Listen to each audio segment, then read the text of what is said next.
Hello दोस्तों, आप सबका इस फिजिक्स एजुकेशन हब में हार्दिक स्वागत है। और आज हम और आपके लिए विमा से संबंधित क्वेश्चन लेके आए हैं। कल हम बात कर रहे थे विमा की बेसिक जानकारी के बारे में और हमने देखा कि विमा क्या होती है, किस प्रकार से विमा को निकाला जाता है।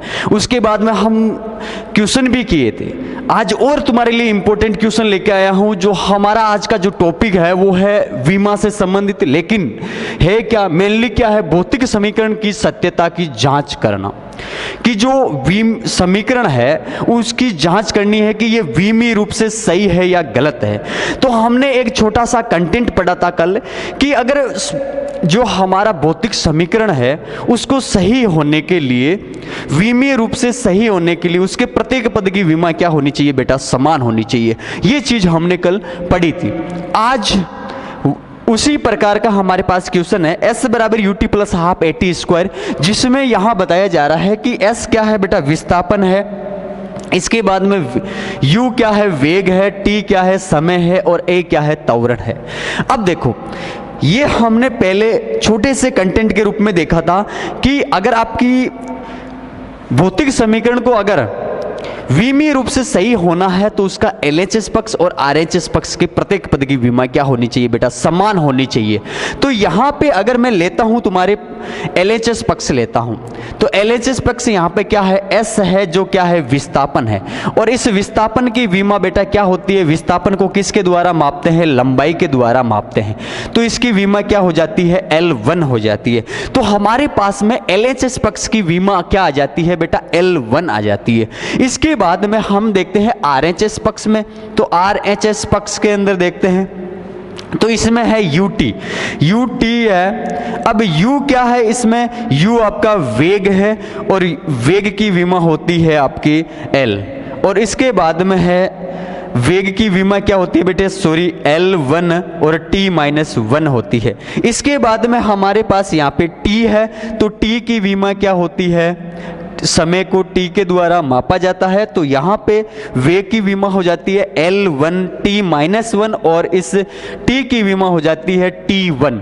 अब यहाँ पे आप देख रहे हो कि T-1 और T1, तो यहाँ पे T क्या हो जाता है, 0 हो जाता है। तो और फिर इसके बाद में यहाँ पे UT की जो विमा है वो क्या आ जाती है, L आ जाती है। तो आपने यहाँ पे LHS पक्ष में देखा L आ रही है, RHS पक्ष में देखा यहाँ पर भी L आ रही है।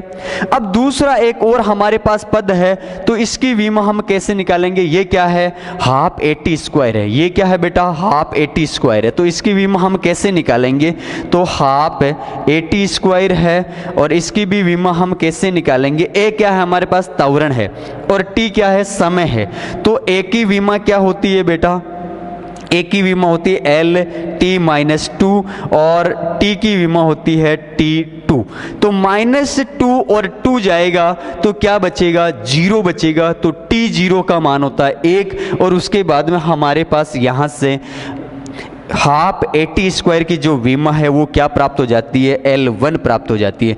तो आपने यहाँ से क्या देखा, आपने यहाँ से ये इस प्रकार से देखा कि अगर आपने LHS पक्ष और RHS पक्ष दोनों आपके पास पक्ष है जिसमें प्रत्येक पद की विमा आपको क्या दिखाई दे रही है, समान दिखाई दे रही है। इसका मतलब ये समीकरण आपका क्या है बेटा, सही है। ये आपका समीकरण बेटा क्या है, सही है। इसी प्रकार से नेक्स्ट अगर हम क्वेश्चन देखते हैं तो हमारे पास क्वेश्चन आता है हाफ mv स्क्वायर बराबर mgh। और यहाँ पे आपके पास जो m है वो है आपका द्रव्यमान, m है वो बेटा क्या है, द्रव्यमान है। और यहाँ पे v है वो वेग है। और g है वो आपके पास त्वरण है। और h है वो आपके पास ऊंचाई है, ऊंचाई है। तो आपके पास सबसे पहले आपको LHS पक्ष की विमा निकालनी है। तो LHS पक्ष की विमा, तो LHS पक्ष में क्या है तुम्हारे पास, हाफ mv स्क्वायर है। तो हाफ mv स्क्वायर की हमें विमा निकालनी है। तो कैसे निकालेंगे, m की विमा क्या होती है, द्रव्यमान की विमा क्या होती है, m होती है। इसके बाद में m की m हो गई। इसके बाद में v की विमा क्या होती है, L1 t-1 होती है, तो ये L1 और t-1 हो गई। इस प्रकार से ये टोटल विमा क्या हो जाती है, M1 L1 t-1 विमा हो जाती है। ये LHS पक्ष के आपके पास विमा आ गई। इसी प्रकार से RHS पक्ष की विमा आपको निकालनी है, तो RHS पक्ष की विमा क्या हो जाएगी, RHS पक्ष की विमा हो जाएगी तुम्हारे पास MGH है, तो M आपके पास क्या है, M है आपके पास द्रव्यमान, G क्या होता है बेटा, G होता है आपके पास त्वरण, तो L t-2 हो गई। इसके बाद में उससे पहले एक बार हमने यहाँ पे एक छोटी सी गलती क्या की बेटा, यहाँ पे बेटा क्या स्क्वायर है, v स्क्वायर है, तो इसको हमें क्या करना पड़ेगा, स्क्वायर करना पड़ेगा। तो स्क्वायर करने पर L स्क्वायर हो जाएगा और t-2 हो जाएगा।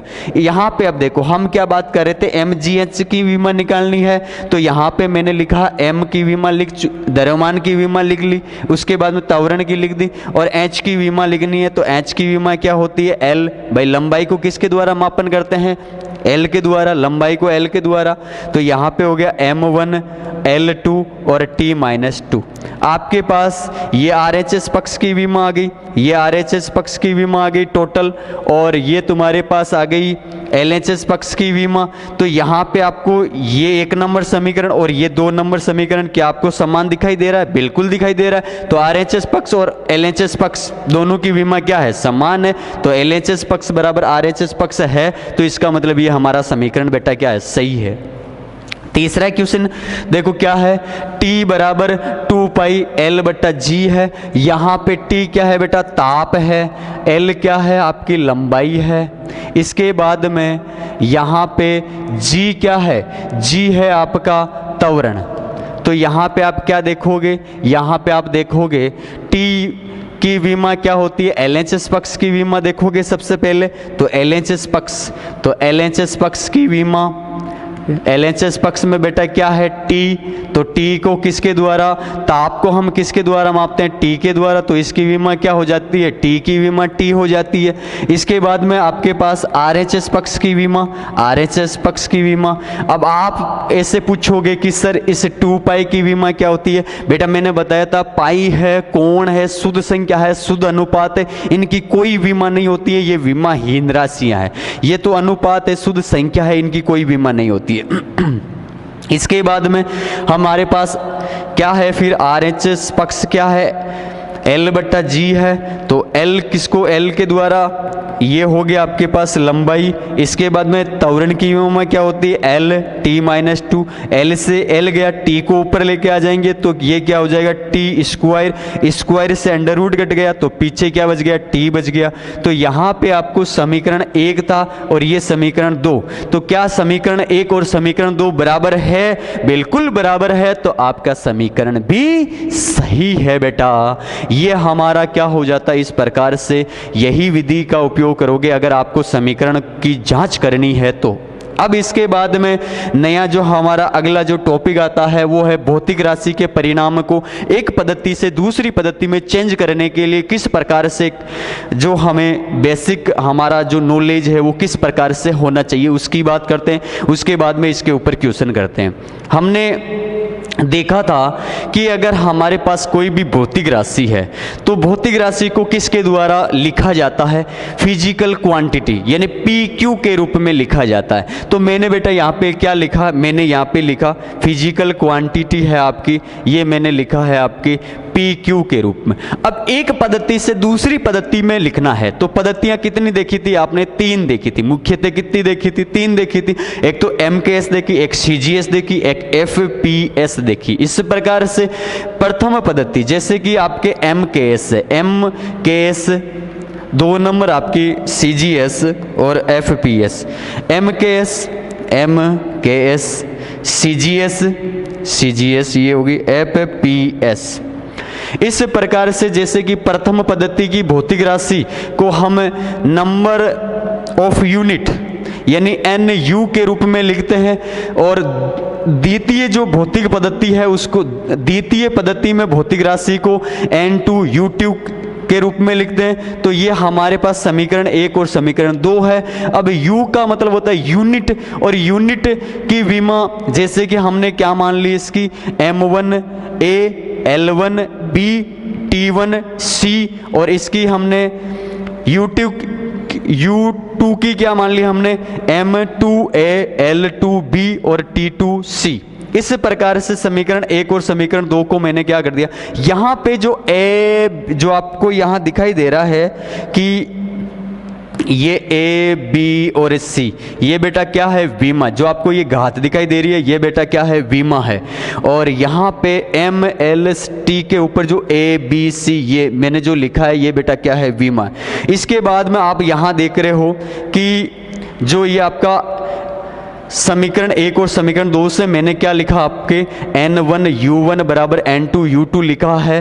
तो इसके बाद में यहाँ पे हमें निकालना क्या है, दूसरी पद्धति की हमें दूसरी पद्धति के अंदर चेंज करना है, प्रथम पद्धति से दूसरी पद्धति के अंदर चेंज करना है। इसलिए हमें लिखना है N2, मैंने क्या लिखा N2 बराबर U1 U2 लिखा, ये लिख लिया। अब U1 और ये यहाँ क्या हो गया N1 हो गया। अब इसके बाद में U1 और U2 का हमारे पास क्या है बेटा मान है, तो इस मान को मैं क्या लिखूंगा कि N2 बराबर N1 M1 M2 की घात A L1 L2 की घात B और T1 T2 की घात C, इस प्रकार से। अब ये जो समीकरण हमारे पास में आया है, इस समीकरण का बहुत हमारे लिए उपयोग होगा। कैसे होगा कि जैसे हमारे पास मैंने क्या लिखा, जैसे कि सबसे पहले ये N1 और U1 बराबर N2 U2, ये समीकरण 1 और समीकरण 2 था, यानी ये प्रथम पद्धति और ये द्वितीय पद्धति के लिए। अब हमें क्या निकालना, N2 निकालना, तो N2 बराबर क्या होगा N1 U1 U2 होगा। अब हमारे पास U1 का मान था और U2 को अब इनका मान था, इसका क्या था M1 L1 T1 और A B C इनकी घात, ये M2 L2 और T2 इसकी घात A B C, ये भी माँ। अब इसके बाद में इसके अंदर मान रखो, तो N2 बराबर N1 M1 M2 इसकी घात A हो गई। इसके बाद में हो गया आपके पास L1 L2 इसकी घात हो गई B, इसके बाद में T1 और ये T2 इसकी घात हो गई C। इस फॉर्मूले को हमें क्या करना है बेटा, याद करना है, तभी तो याद करेंगे ना, तभी तो आगे के क्वेश्चन हम कर पाएंगे। अब क्वेश्चन हमारे पास क्या है, पहला ही क्वेश्चन है कि 1 न्यूटन को हमें किस में बदलना है, डाइन के अंदर बदलना है। अब न्यूटन ये बल का एक मात्रक है, CGS पद्धति MKS पद्धति का, और डाइन किस में होता है, CGS पद्धति के अंदर होता है। तो 1 न्यूटन को किस में बदलना है, डाइन के अंदर बदलना है। कैसे बदलेंगे, इधर देखो हमारे पास फॉर्मूला क्या था, सबसे पहले आप फॉर्मूला लिख लीजिए। फॉर्मूला था N2 बराबर N1 M1 M2 घात A L1 L2 घात B और T1 T2 घात C। अब यहाँ पे आप देखोगे कि यहाँ पे क्या है बेटा, न्यूटन है, और बल का मात्रक क्या होता है न्यूटन, और MKS पद्धति में क्या होता है, MKS पद्धति में होता है किलोग्राम मीटर सेकंड का स्क्वायर। F बराबर क्या होता है MA होता है, और A का जो फॉर्मूला होता है वो मात्रक होता है वो किलोग्राम होता है, और इसके बाद में त्वरण का होता है मीटर प्रति सेकंड स्क्वायर। इसके बाद में आप देखोगे कि यहाँ पे CGS में लिखा हुआ है डाइन, तो डाइन का मात्रक क्या होता है, यहाँ पे होगा ग्राम, और उसके बाद में सेंटीमीटर और सेकंड स्क्वायर। अब इसके बाद में बल की विमा क्या लिखोगे, M1 L1 T-2। इसका मतलब तुम्हारे पास A B और C का मान आ चुका है। क्या है, A का 1 B का 1 और C का -2। इसके बाद में यहाँ पे आप ऐसा भी लिखोगे कि M1 क्या है, M2 क्या है तुम्हारे पास, L1 क्या है, L2 क्या है, T1 क्या है, T2 क्या है। तो M1 क्या है, किलोग्राम है, तो किलोग्राम लिखोगे यहाँ पे, ये आपने लिखा किलोग्राम। उसके बाद में M2 क्या है, ग्राम है, तो ग्राम लिखोगे। L1 क्या है, मीटर है, और इसके बाद में यहाँ क्या है, सेंटीमीटर है। सेकंड यहाँ लिखोगे सेकंड और यहाँ भी लिखोगे सेकंड। इसके बाद में हमारे पास फॉर्मूले के अंदर मान रखो भाई m1 m2 l1 l2 t1 t2 a b c तीनों के मान आ चुके हैं। और n बराबर आपको किस में बदलना है, डाइन के अंदर बदलना है, n2 आपको निकालना है 1 न्यूटन बराबर। तो हम क्या करेंगे, यहाँ पे देखो n2 बराबर n1 क्या हो जाएगा तुम्हारे पास, डाइन हो जाएगा। और यहाँ पे आप क्या करोगे n1, इसके बाद में ये क्या करोगे आप किलोग्राम, और यहाँ क्या लिखोगे ग्राम। a कितना है आपके पास, 1 है, l1 मीटर है, यहाँ क्या है सेंटीमीटर है, ये भी कितना है 1 है, यहाँ क्या है सेकंड है, यहाँ भी क्या है सेकंड है, और यहाँ कितना है -2। इसको आप काट दोगे। इसके बाद में आपको पता होना चाहिए, सॉरी एक आप क्या कर रहे हो, गलती कर रहे हो। क्या गलती कर रहे हो, यहाँ पे आप किलोग्राम लिख रहे हो और द्रव्यमान का मात्रक सही लिख रहे हो। इसका मतलब ये बात आपकी सही है। तो 1 किलोग्राम में कितने ग्राम होते हैं, 1000 होते हैं। इसका मतलब 10⁻³ होते हैं ग्राम। और ये आपने किसको, किलोग्राम को भी किस में चेंज कर दिया, ग्राम में चेंज कर दिया, ये हो गई घात 1। इसके बाद आप क्या करोगे आगे, मीटर को भी सेंटीमीटर के अंदर चेंज कर दो, तो ये हो जाएगा 10⁻²। ये क्या हो गया, सेंटीमीटर हो गया। यहाँ भी आपने सेंटीमीटर लिखा, आपने इसको काट दिया। इसके बाद क्या करना है आगे, इसके बाद आगे देखो क्या करना है। इसके बाद में ग्राम से ग्राम काट दो, यहाँ सेंटीमीटर से सेंटीमीटर काट दो। 10⁻³ और 2 कितने हो गए 5। और यहाँ पे आपके पास n2 क्या था, न्यूटन, n1 क्या है डाइन। तो 1 न्यूटन बराबर 10⁻³ कितना हो गया, 5 डाइन हो गया। क्या हो गया बेटा, 1 न्यूटन बराबर 10⁻5 डाइन हो गया। नॉर्मल सा सूत्र अगर आपको आएगा तो आपको क्वेश्चन भी आएगा। n2 बराबर क्या करना, n1 m1 m2 की घात a, l1 l2 की घात b और t1 t2 की घात c। इस प्रकार से एक क्वेश्चन और करवाता हूं। देखो यहां आपको दिया हुआ है 1 जूल को अग्र के अंदर बदलना है। कैसे बदलेंगे, वही सबसे पहले आप क्या लिखोगे, फॉर्मूला लिखोगे। हमारे पास फॉर्मूला क्या है, n2 बराबर n1 m1 m2 की घात a, इसके बाद में l1 l2 की घात b और इसके बाद में t1 t2 की घात c। इसके बाद में यहाँ आप देखोगे कि कार्य क्या होता है, बल इंटू विस्थापन होता है। तो बल का फॉर्मूला लिखोगे किलोग्राम मीटर सेकंड स्क्वायर, और फिर इसके बाद में विस्थापन है तो विस्थापन को किसके द्वारा, मीटर के द्वारा लिखा जाता तो ये चीज़ स्क्वायर के अंदर इसका क्या हो जाएगा, अगर हम, ये तो हो गया आपके n1, ये तो सॉरी आपके u1 और u2 के रूप में, ये क्या लिखोगे आप ग्राम सेंटीमीटर, और इसका क्या हो जाएगा सेकंड स्क्वायर। इसके बाद में बल की विमा क्या लिखोगे, m1 l2 और t-2 लिखोगे। ये हो गई बल की होती है m1 l1 t-2। इसके साथ में आपने किसको, विस्थापन को ऐड कर दिया। इसके बाद में n2 बराबर n1 और m1। अब m1 और m2 आप देखो सीधा लिखने का प्रयास करो, किलोग्राम है और इधर क्या है ग्राम है, तो किलोग्राम लिख दिया, इधर ग्राम लिख दिया। अब इसके बाद में ये कितना है, a b c कितना है, a बराबर 1 है, b बराबर 2 है, c बराबर -2 है। यहाँ पे 1 है तो 1 लिखो। इसके बाद में मीटर स्क्वायर है तो मीटर स्क्वायर लिख दिया। और इसके बाद में इधर कितना है, सॉरी मीटर है, मीटर लिखो, यहाँ सेंटीमीटर लिखो, यहाँ स्क्वायर लिखो, और यहाँ सेकंड लिखो, और यहाँ पर भी सेकंड लिखो। ये स्क्वायर हो गया। अब इसके बाद में ये तो कट जाएगा, सेकंड से सेकंड कट जाएगा।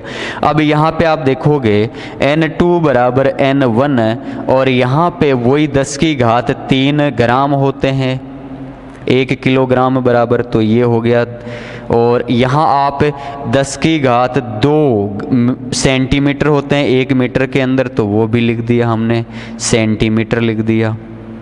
और घात कितनी है, 2 है। तो यहाँ पे आप देखोगे कि ये घात कितनी हो जाएगी, ये सेंटीमीटर से सेंटीमीटर कट गया, ये ग्राम से ग्राम कट गया। ये 10 की घात कितनी होगी तुम्हारे पास में, 10⁻³ हो गई। और यहाँ पे 10 की घात कितनी हो जाएगी, 4 हो जाएगी। 2 एकम 2, 2 दूनी 4, 10 की घात कितनी हो गई बेटा, 4 हो गई। इसके बाद में 4 और कितने हो गए, 7 हो गए। तो यहाँ आप देखोगे कि 1 जूल में कितने अग्र हो जाएंगे, 10 की घात 7 हो जाएंगे। तो 1 जूल के अंदर 10 की घात 7 अग्र हो जाएंगे आपके। ये तुम्हारे पास में दूसरा आंसर आ चुका है, दूसरे का भी आंसर आ चुका है। एक छोटा सा इक्वेशन मैं आपको देता हूं कि 1 मीटर के अंदर कितने सेंटीमीटर होते हैं, ये आपको खुद को करना है। 1 मीटर में कितने सेंटीमीटर होते हैं ये आपको करना है। 2 मैंने करवा दिए, 1 तुम करोगे। धन्यवाद।